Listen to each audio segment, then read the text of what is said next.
Good morning, I'm Adhya Juneja and you're watching Beyond World is One. Did you sleep well? News isn't always catastrophe and crisis, but also heartwarming gestures which change the course. How was your night? How was your morning? Did you sleep well? Such polite exchanges are filled with the care of loved ones. So just like us, ask your dear ones this thoughtful question.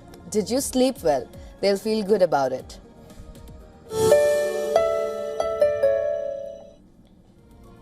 And now here is the quick look at the top stories of the day.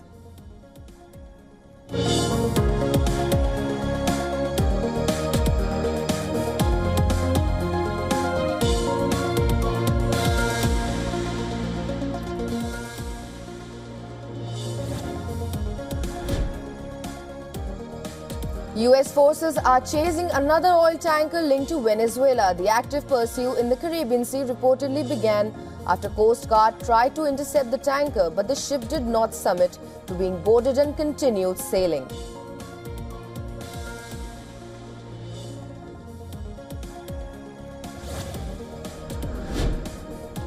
US Justice Department restores a photo of Donald Trump that was removed from the cache of Epstein files. Officials deny redacting the documents to protect the US president amid mounting criticism over the partial and heavily censored release.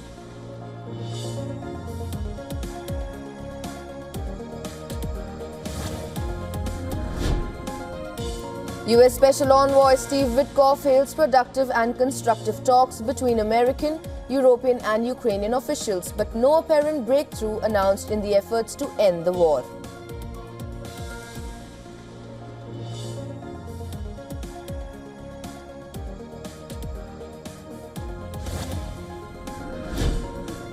At least 12 bodies found in 3 days in woods on the outskirts of Guatemala City. Authorities link discovery to gang violence.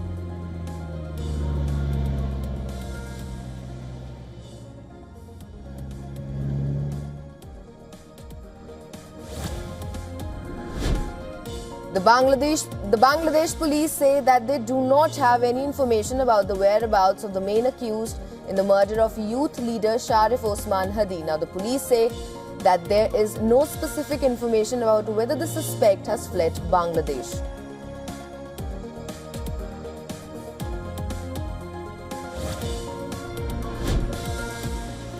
A US media report says Israeli officials warned the Trump administration that an Iranian Revolutionary Guard Corps missile exercise could be in preparations for a surprise strike on Israel.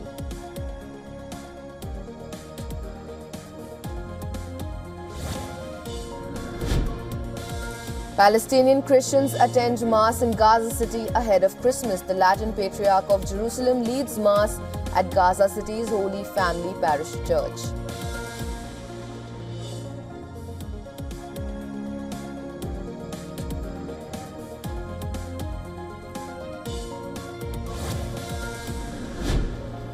China leaves its benchmark lending rates unchanged in the month of December for the 7th month in a row. The People's Bank of China holds the one-year loan prime rate at 3%, matching market expectations amid a slowing economy and persistent property sector weakness.